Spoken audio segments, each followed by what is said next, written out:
गर्जन मोसाहारिया बिटिआर ओनसोलनि twinkle twinkle little star. गर्जन मोसाहारिया जोंनि बिटिआर ओनसोलनि twinkle twinkle little star.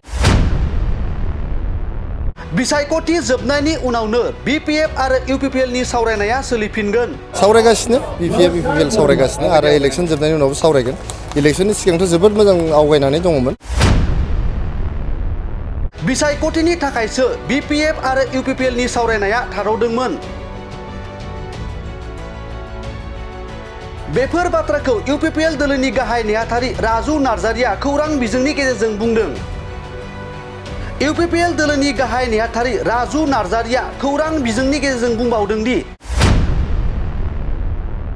BPF आरो इउपिपिएलआ मोनफा मोनफा राजखान्थि दोलो।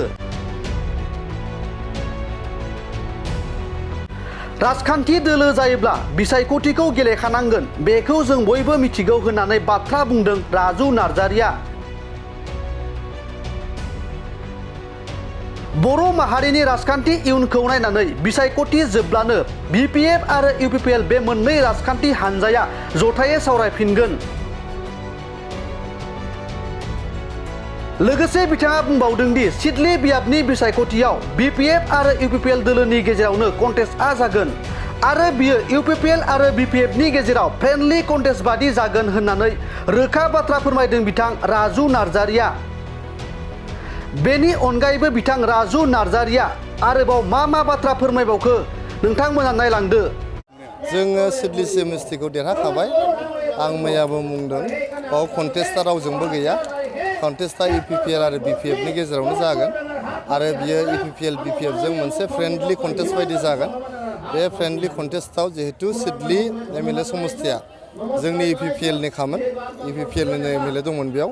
थांनाय बाराव एमएलए इलेक्सनाव जोङो गोबां हाजार भटनि फारागथियाव देरहादोंमोन। एबार जोङो आरो बांसिन भटनि फारागथियाव बेयाव देरहागोन। मानोना जोंहा बिपिएफ जोंनि हाग्रामा महिलारि सार दैदेननाय बिपिएफआ बेयाव गावसोरनि वार्कारखौ हमथानो, माखासे गावसोरनि भटारफोरखौ हमथानोसो गेलेदों होननानै जों खोनादों। बिथांमोना जोंनो फोरमायहरदों। गतिके जोंनि इउपिपिएलनि केन्डिडेटआ देरहाखानाय, बेयो मोनसे फर्मालिटिनि इलेक्सनल'। बेयाव आरो गुबुन सिन्था खालामनांगौ गैया। ओंखायनो रायजो राजाफोरखौ आं खावलायहरदों बयबो जाहाथे थाब्रा भट होनानै जोंनि निर्मल कुमार ब्रह्म सासे मोजां समाज सेबक, सासे लेखा गोरों मानसि आरो बिथाङा जोबोद भद्र शान्त सुस्थ मानसि।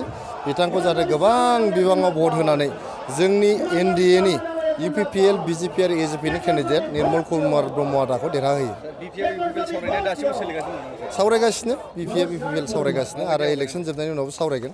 इलेक्सननि सिगांथ' जोबोद मोजां आवगायनानै दङमोन आरो दा नैबे इलेक्सननि थाखाय थाबथादों।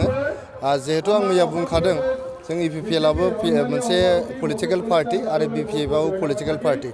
पलिटिकेल पार्टि जायोबा जोङो इलेक्सनखौ गेलेखानांगोन, बेखौ जों बयबो बुजियो।